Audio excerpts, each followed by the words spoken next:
اللہ تعالیٰ نے ایمان والوں کی صفات بیان کی ہیں، کیا کیا کوالٹیز ایمان والوں کے اندر ہونی چاہیے۔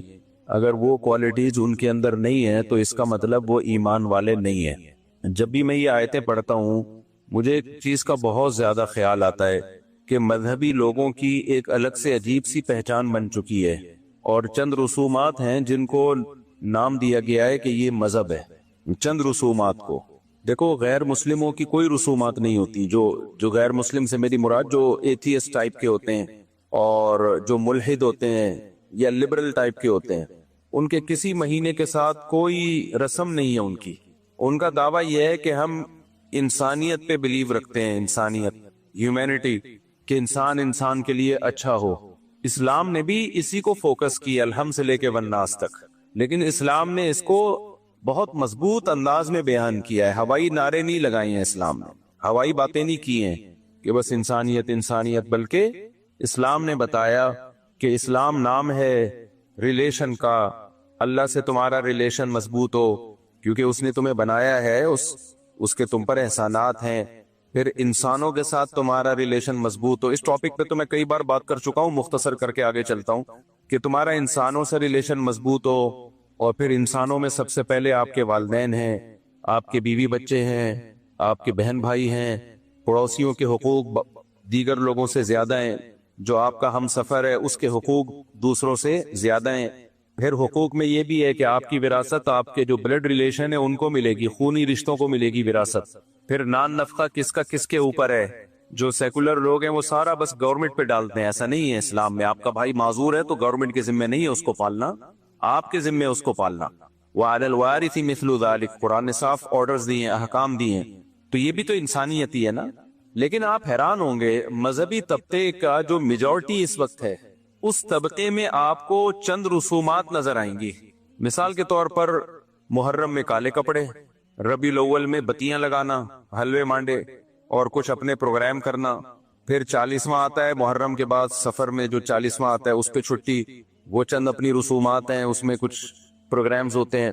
یعنی مختلف قسم کے پروگرامز کا نام اسلام بن چکا ہے، کچھ مذہبی رسومات کا نام۔ حالانکہ آپ الحمد سے لے کے والناس تک قرآن اٹھاؤ، خدا کی قسم لا الہ الا اللہ، انسانیت کے علاوہ کچھ ملتا ہی نہیں ہے آپ کو اس میں۔ وہ انسانیت آج مارکیٹ میں شارٹ ہو رہی ہے، وہ ختم ہو رہی ہے انسانیت۔ وجہ پتہ ہی کیا ہے؟ انسان بننے کے لیے نا، انسان بننے کے لیے اپنی خواہشات کو قربان کرنا پڑتا ہے، اور خواہشات مذہبی رسومات کو ادائیگی پہ مجبور کرتی ہیں آپ کو۔ وہ رسومات جو مذہب نے نہیں بتائیں، جو ہماری پیدا کردہ ہیں، وہ مزہ آتا ہے انسان کو انٹرٹینمنٹ چاہیے، تفریح چاہیے۔ اگر اسے آپ فلموں ڈراموں سے، گانوں بجانوں سے روک دو گے تو مذہب ہی میں انٹرٹینمنٹ تلاش کرے گا، پھر وہ مذہب ہی میں تفریح تلاش کرتا ہے۔ اب مذہب میں تفریح تلاش کرنے کے لیے اس کو مذہب کا لیبل لگانا پڑتا ہے۔ بھائی آپ کوئی کنسرٹ کر رہے ہو، کوئی میوزیکل شو کر رہے ہو، ہے تو یہ بھی تفریح، لیکن آپ اس میں مذہب کا لیبل لگا سکتے ہو؟ بولو، نہیں لگا سکتے۔ آپ ویسے ہی حلیم پکا کے کھا رہے ہو، مذہب کا لیبل لگا سکتے ہو؟ نہیں لگا سکتے۔ تو مذہبی لوگ بیچارے کہاں جائیں گے؟ ان کی تو زندگی اندھیری ہو جائے گی۔ تو انہوں نے کیا کیا؟ مذہب کے لیبل لگا کے انٹرٹینمنٹ کا ایک سامان، جیسے قوالی ہے، انٹرٹینمنٹ ہے۔ کاکڑ دنہ ہوتا ہے نا قوالی میں بیان میں کہتا ہوں نا کاکڑ دنہ ہونا چاہیے۔ اس پہ کیا مطلب کاکڑ دنہ کا؟ قوالی جب چلتی ہے سلولی، شروع میں مزہ نہیں آتا، بورنگ ہوتے ہوتے پھر وہ جوش میں آتا ہے، پھر کاکڑ دنہ ہو جاتا ہے، ڈنگ ٹنگ ٹنگ کر کے شروع ہو جاتا ہے حساب کتاب، پھر مزہ آنا شروع ہوتا ہے، پھر لوگ جھومتے ہیں، ناچتے ہیں، ہے وہ بھی انٹرٹینمنٹ۔ لیکن اس انٹرٹینمنٹ میں کیا ہے؟ کوئی اہل بیت کی تعریف ہوگی، یا خدا کی حمد و ثنا ہوگی، یا پیغمبر کی صلی اللہ علیہ وسلم کی تعریف ہوگی۔ تو اب ہے انٹرٹینمنٹ، لیکن اس میں مذہب کا تڑکا لگانے کے لیے وہی میوزیکل پروگرام ہے، وہی میوزیکل شو ہے، وہی ہلنا جلنا ہے، تھرکنا ہے، جو انسان چاہتا ہے کہ تھوڑا سا کچھ مستی ہونی چاہیے۔ لیکن مذہب کا تڑکا لگانے کے لیے اس پہ اہل بیت کی تعریف ڈال دی، نبی کی تعریف ڈال دی، یا اللہ کی حمد و ثنا ڈال دی، تاکہ اس کو مذہب کا لیبل بھی لگ جائے اور مزہ بالی ووڈ والا آ جائے۔ مزہ کون سا ہے؟ وہی جو گانے بجانے اور تھرکنے میں آتا ہے۔ آج مذہب اسی چیز کا نام رہ گیا ہے۔ آپ تبلیغی جماعت کے بزرگوں کو جا کے دیکھو، کوئی زندگی میں نہ اس طرح کی انٹرٹینمنٹ نہیں ہے۔ آپ کو ایسا لگے گا دنیا میں سب سے زیادہ خوش کے لوگ ہیں، یہ خوش کے لوگ، لیکن راتیں زندہ ہیں تہجد سے، اشراق، اوابین، دعائیں، تلاوت، نماز، روزے۔ صحابہ کی سیرت دیکھ لو آپ، صحابہ کی آپ سیرت دیکھ لیں تو اس سیرت میں یہ ہمیں انٹرٹینمنٹ نظر نہیں آئے کہ جناب پروفیسر غامدی صاحب نے صحابہ کے دور میں کسی گلوکارہ کو ثابت کرنے کی کوشش کی ہے کہ مغنیاں تھی، وہ ناچ گانے کرتی تھی، حالانکہ وہ مغنیاں ترنم سے اشعار پڑھا کرتی تھی، تو اس کو انہوں نے گانے سے تعبیر کر دیا اور صحابہ کے دور کی سنگر بنا کے غامدی صاحب نے پیش کر دیا اس کو. تو غامدی صاحب ہیں بھائی، وہ بڑے لوگ ہیں، کچھ بھی کر سکتے ہیں، کیا خیال ہے؟ کوئی پوچھنے والا ہے نہیں. تو اب کیا ہے کہ جو اسلام کی روح ہے نا وہ بالکل ملیا میٹ ہوتی چلی جا رہی ہے، روح ختم ہوتی چلی جا رہی ہے. آپ محرم میں دیکھ لو کیا ہو رہا ہوتا ہے، لوگ مرثیے لگا کے گھوم رہے ہوتے ہیں. پھر ربیع الاول میں ایسی نعتیں آ رہی ہیں جو میوزک کے ساتھ، اور بالکل ان کا اتار چڑھاؤ ایسا ہے کہ کھڑے کھڑے آدمی کو تھرکنے کا دل کرنا شروع کر دیتا ہے. وہی اپنی ٹھڑک جو بالی ووڈ کی تھی وہ نعت لگا کے، بریلویوں میں بھی بہت سے علماء اس کے خلاف ہیں، اسی مسلک کو برا نہیں کہہ رہا، بہت سے بریلوی علماء خود کہتے ہیں کہ یہ غلط ہے، یہ نعتوں کا یہ اسٹائل، لیکن اس کے پیچھے جذبہ کیا ہے؟ انٹرٹینمنٹ. تبھی میں چیخ کے تھک گیا بھائی. انٹرٹینمنٹ اور بہت سارے طریقوں سے ہو سکتی ہے جو جائز ہیں، لیکن اس پہ مذہب کا لیبل مت لگاؤ. مذہب نے انٹرٹینمنٹ سے تھوڑی منع کیا ہے، جائز انٹرٹینمنٹ رکھو نا بھائی. دوڑو، بھاگو، سوئمنگ کرو، گھوڑ سواری کرو. شادی بھی تو ایک انٹرٹینمنٹ ہے، شادی کر لو طریقے سے. اب لوگ کہتے ہیں اس میں بھی جب کریں گے تو ولیمے میں ڈانس، ناچنا اور بھنگڑے اور یہ سب. بھائی اس کی کیا ضرورت ہے؟ آپ کو دلہن مل جائے اس سے بڑی کیا انٹرٹینمنٹ ہے؟ بس کافی ہے، نہیں ہے یہ کافی ہے. اب آپ لوگ ایک کرتے ہو اس میں لاکھوں روپے اڑا دیتے ہو، لاکھوں روپے.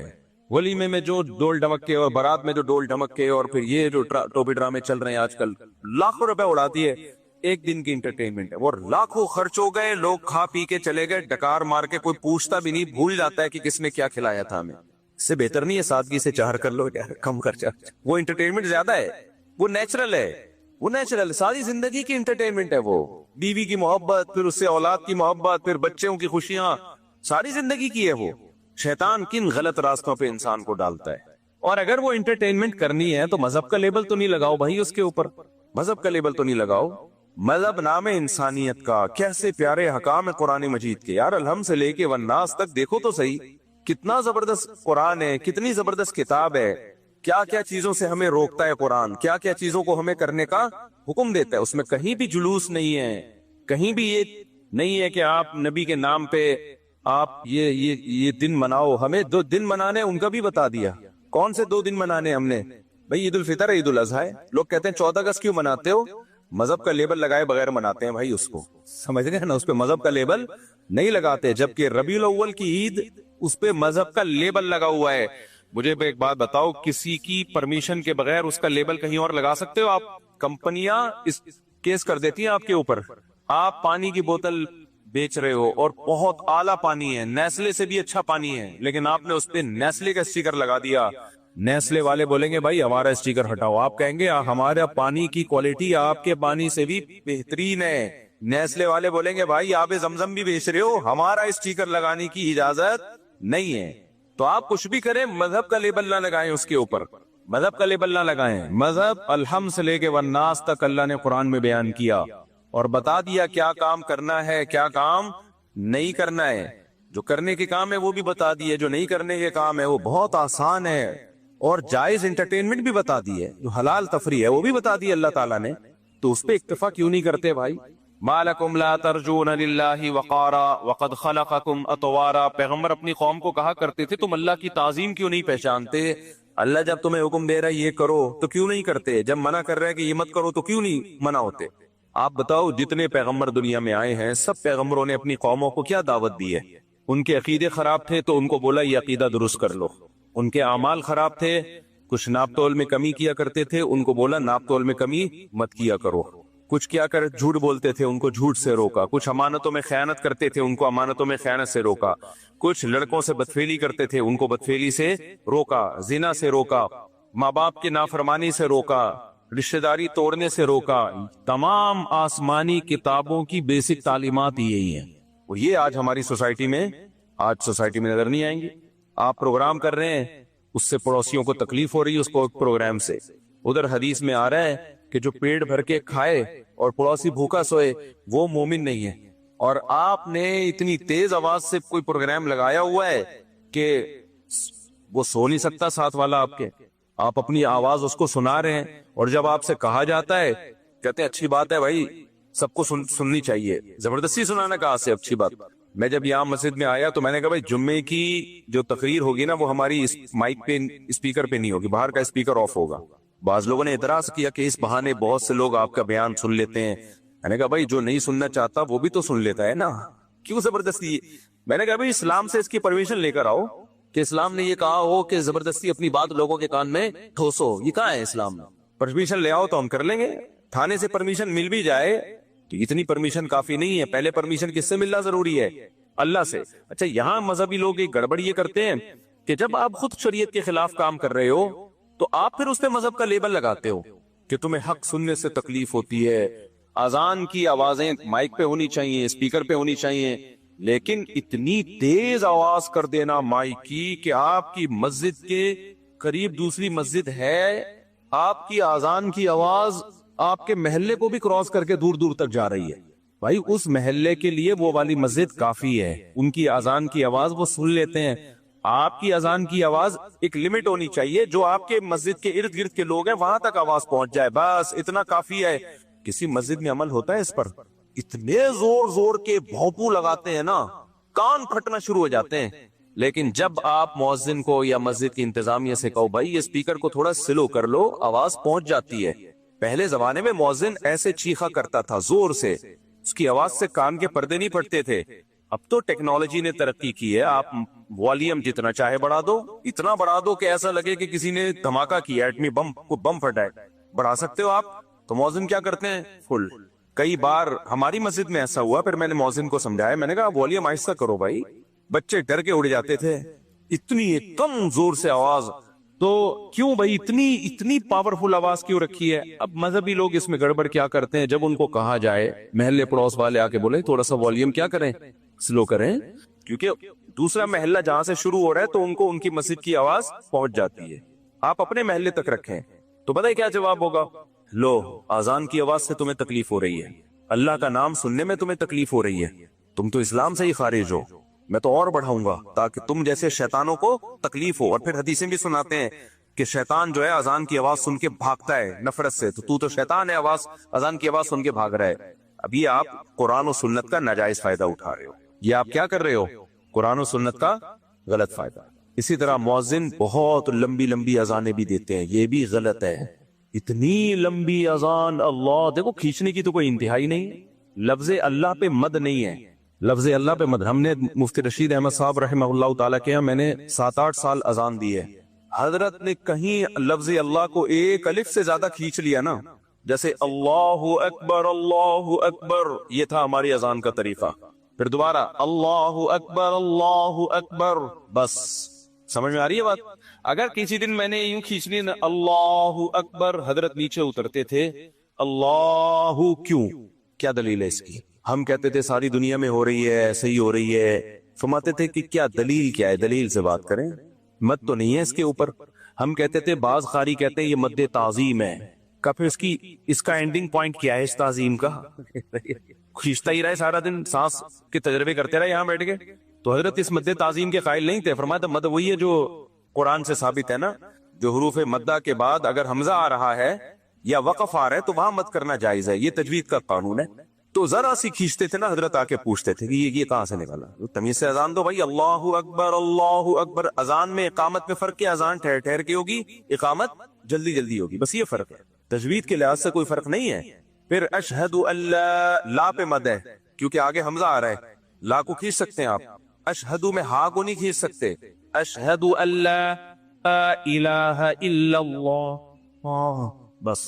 الا اللہ پہ بھی مد ہے, تو مد کو 3 سے لے کے 5 الف تک کھینچ سکتے ہیں آپ. اور لا الہ میں بھی لا کو بھی. لیکن مؤذن کیا کرتا ہے, اشہد, ایک تو ہا کو کھینچے گا وہ, پھر ال کو کس قانون کے تحت آپ نے اتنا لمبا کھینچا ہے, یہ کیا ہے؟ لا الہ میں لا کو ایسا کھینچے گا کہ اپنی وہ پھیپڑوں کی طاقت بیان کر رہا ہوتا ہے کہ میرے جو لنگس ہیں وہ بھی جوان ہیں, وہ بوڑھے نہیں ہوئے. پھر الہ میں الہ پہ مد نہیں ہے, لیکن وہ الہ, اور لوگ اس کہتے ہیں کیا سر لگائی ہے یار اس میں, الہ کھینچے جا رہا ہے. کوئی پوچھنے والا نہیں ہے کہ اس کا اذان کتنے ڈیوریشن کتنا ہونا چاہیے بھائی اس کا. کہتے ہیں جتنی میری لنگس میں طاقت ہے اتنا ڈیوریشن ہونا چاہیے, نہیں ہے. یہ نہیں ہے. اذان بھی عربی کے قواعد کے مطابق ہوگی, اس کی بھی ایک لمٹ ہے. یہ نہیں کہ مؤذن پہ چھوڑ دے, اب مائک تیرے ہاتھ میں, اب تو اپنے لنگس کی پاور دکھا, کتنی طاقت ہے تیرے اندر. ایسے تو بھائی وہ پھر احترام تھوڑی ہوگا اذان کا.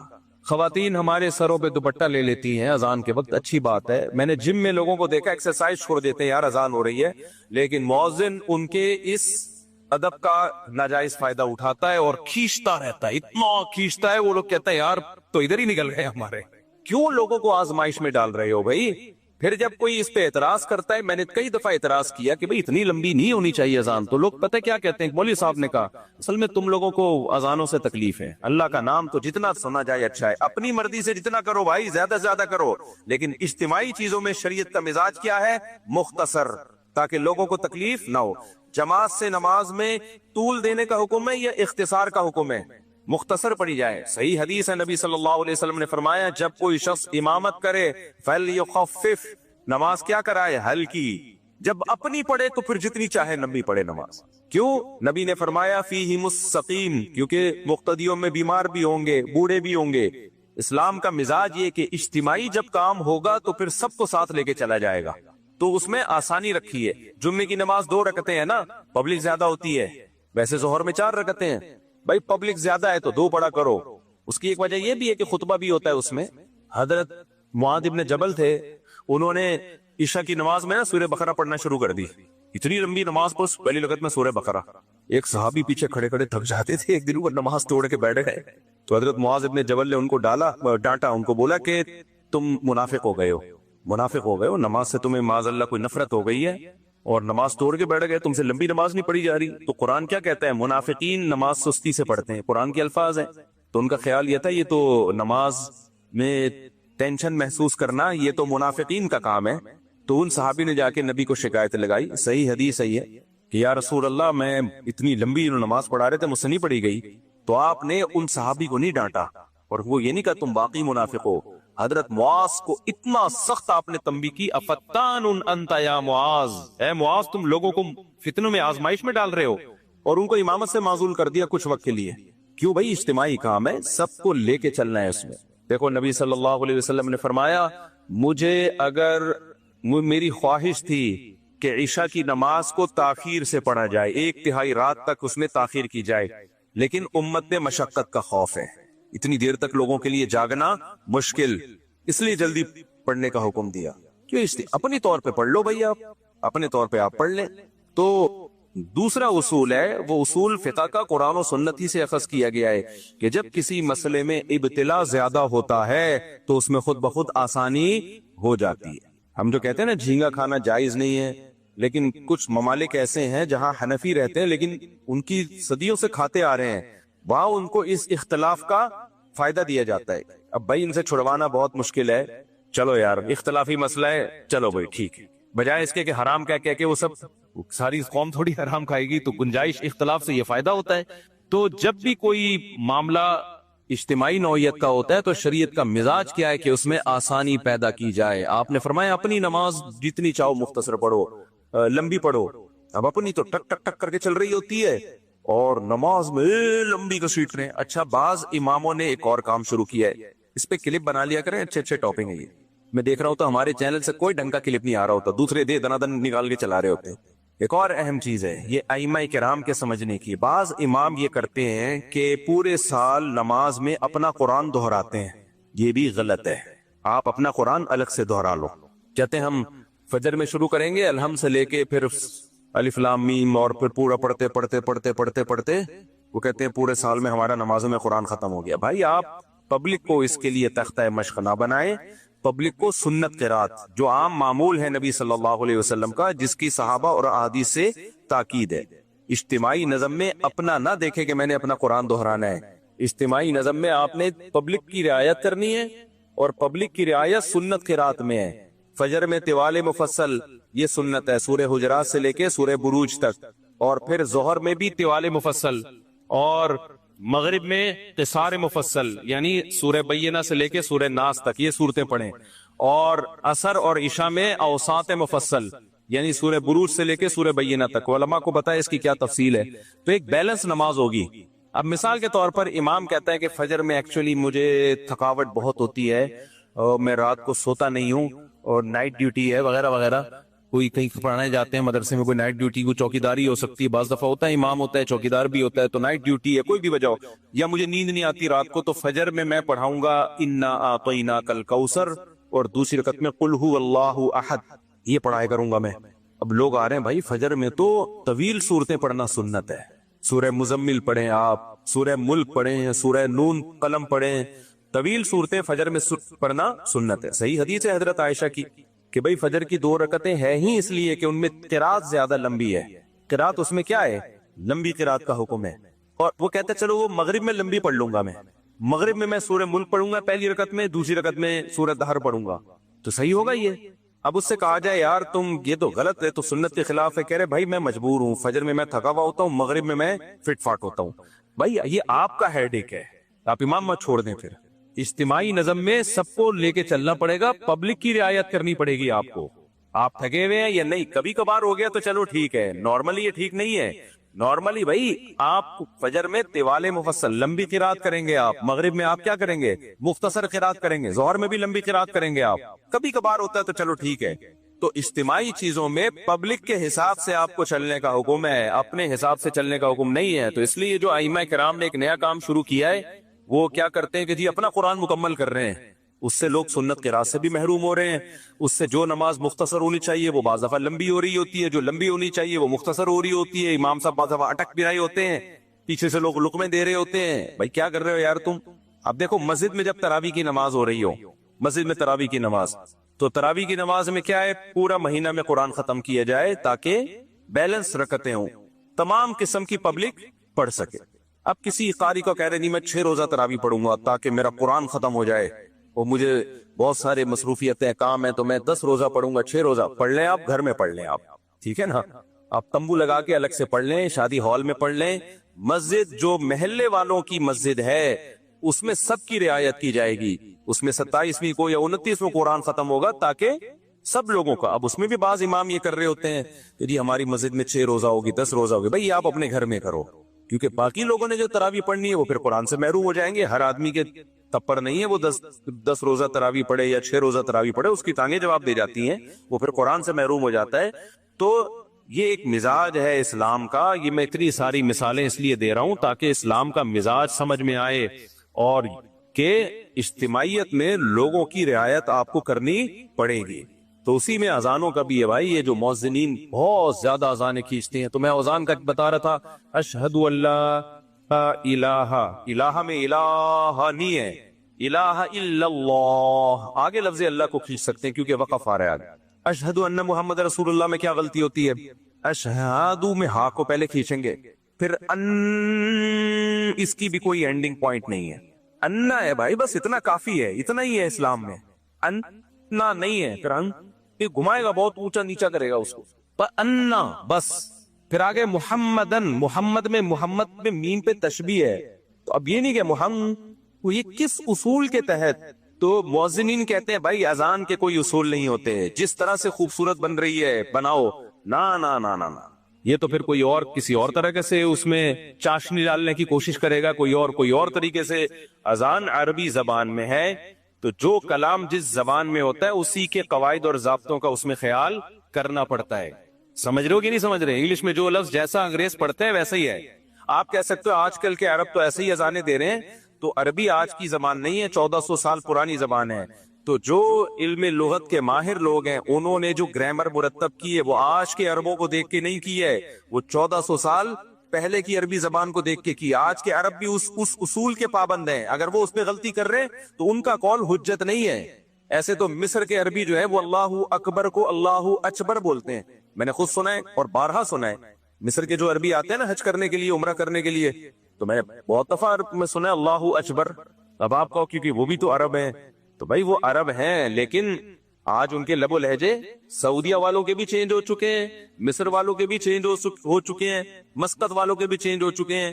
تو وہ بھی پابند ہیں کہ جب قرآن اور سنت والی عربی بولیں گے تو وہ ان اصول اور ضابطوں کے پابند ہوں گے, ان اصول اور ضابطوں کے وہ پابند ہوں گے. تو اشہد ان کھینچتے چلے جاتے ہیں, محمد کوئی اینڈ نہیں ہے. وہی اپنے لنگس کی طاقت بتا رہا ہوتا ہے. پھر رسول اللہ میں رسول اللہ ایسے، یہ رسول کو کوئی مد نہیں ہے، اس پہ کس بیس پہ کھینچ رہے ہو آپ؟ وہ کہ کچھ علماء نے فتویٰ دیا ہے کہ جائز ہے، اور دلیل نکالی ہے کہیں سے قاریوں کے کلام سے کہ یہ مد تعظیمی ہے، لیکن کہیں ہمیں ملتا نہیں ہے. یہ بہت کمزور قول ہے. اور مان لو یہ صحیح قول ہے، اس کی انتہا کیا ہے؟ بس یہ بتا دو آپ، اس کو ضبط کیسے کریں گے؟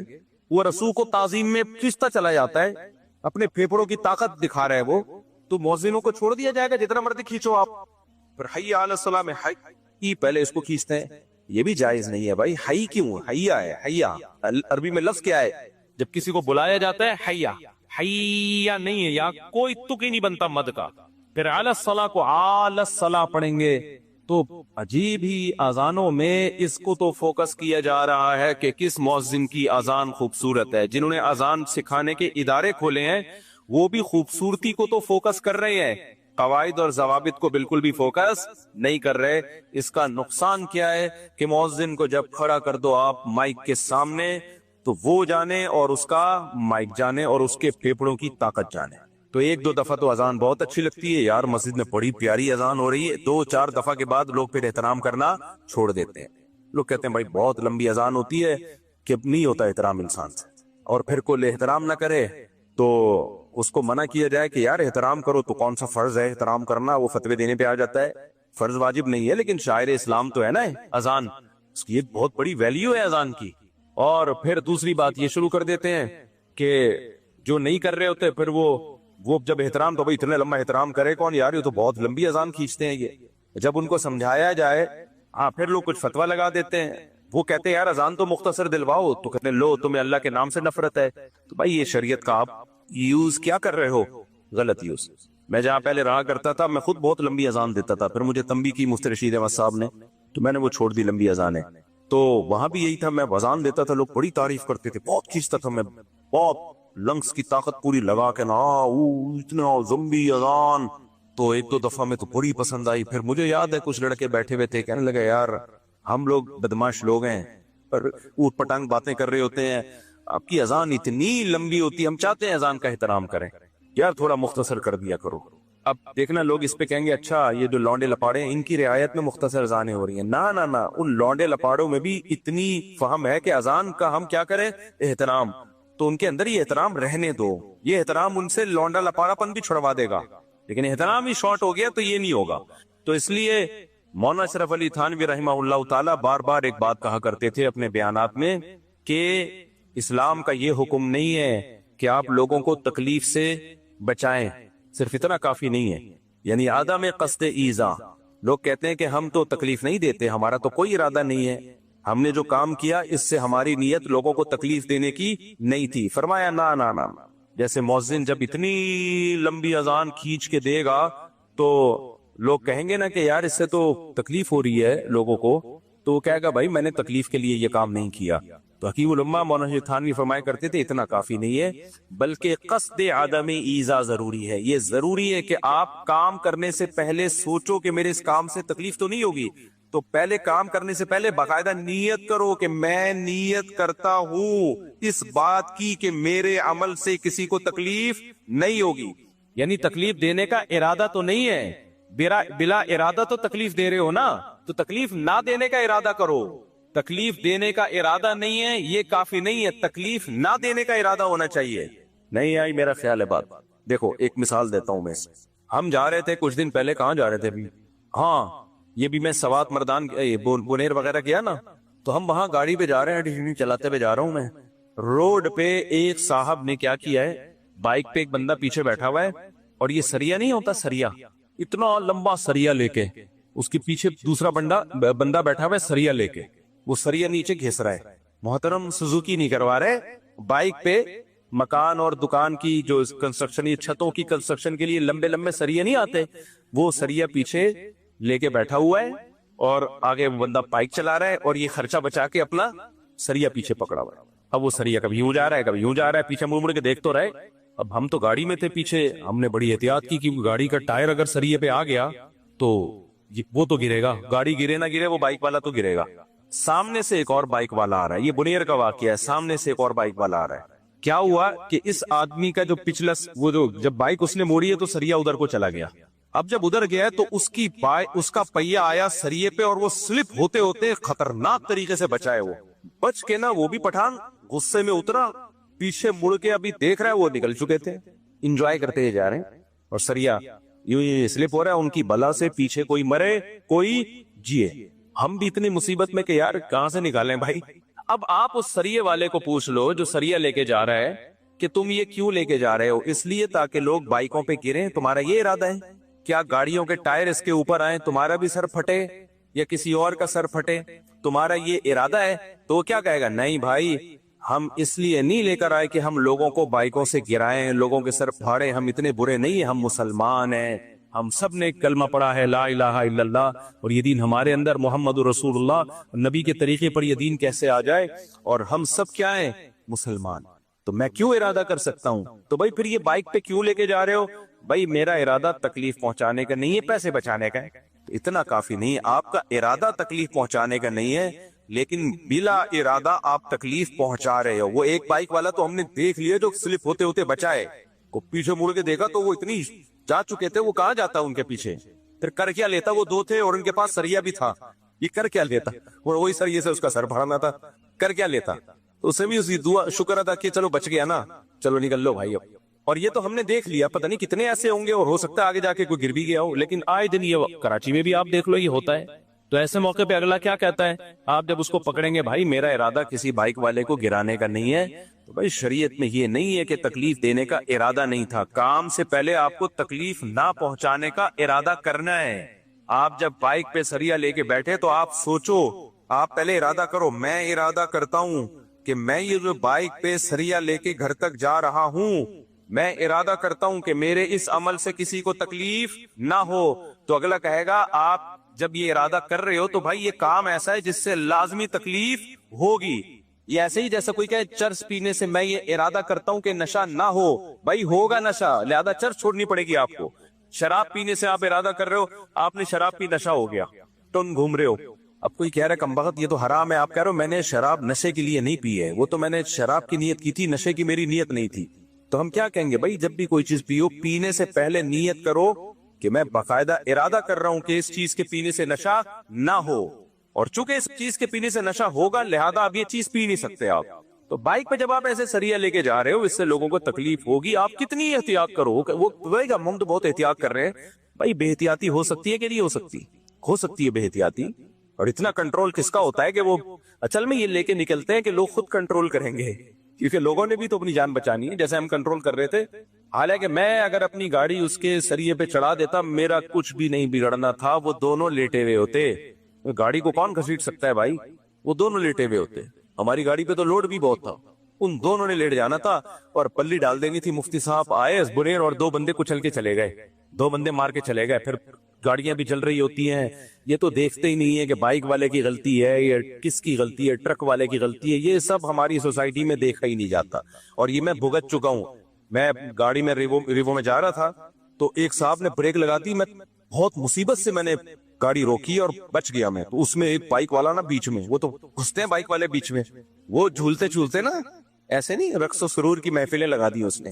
ابے تو بیچ میں کیوں گھسا ہوا ہے نالائق, سب کو پتا تھا میری ذرا سے بھی غلطی نہیں ہے.